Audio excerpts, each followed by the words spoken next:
Hello everyone, আসসালামু আলাইকুম। আপনারা সবাই কেমন আছেন? আশা করি ভালো আছেন।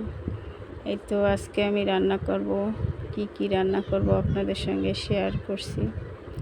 শাক কেটে ধুয়ে পরিষ্কার করে নিয়েছি।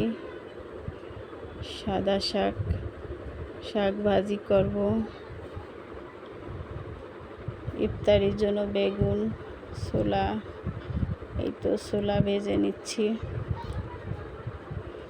বেগুন কেটে নিয়েছি ইফতারি করার জন্য, বেগুনি তৈরি করার জন্য। এখানে ছোলা হয়ে গেছে। এখন শাক ভাজি করার জন্য পেঁয়াজ, রসুন, কাঁচা ঝাল কড়াইতে দিয়ে দিয়েছি।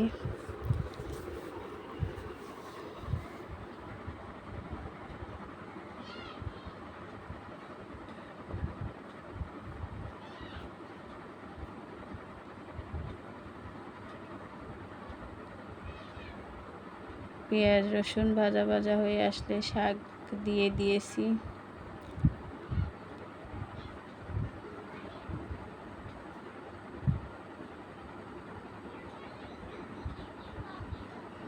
লবণ হলুদ দিয়ে দিলাম পরিমাণ মতো।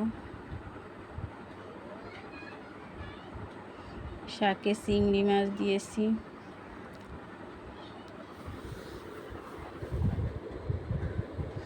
ছোট ছোট চিংড়ি মাছ দিয়েছি।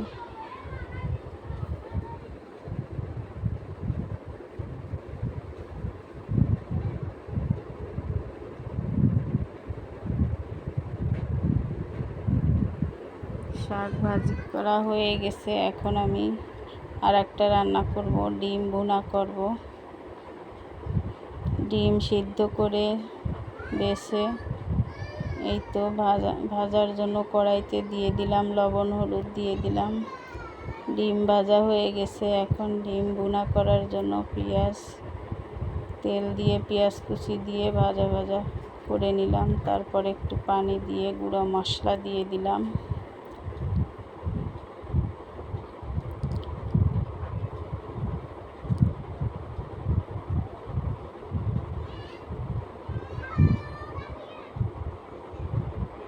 মশলা ভালোভাবে কষিয়ে নিচ্ছি। মশলা কষানো হয়ে গেছে। এখানে আমি ঝোলের পানি দিয়েছি, নারকেলের দুধ দিয়েছি।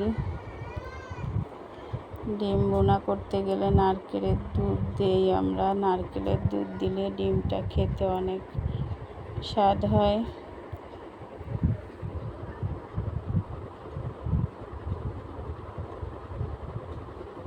কে কে নারকেলের দুধ দিয়ে ডিম ভুনা করে খান? যারা খেয়েছেন তারা তো জানেন, অবশ্যই কমেন্টে জানাবেন কেমন খেতে হয়।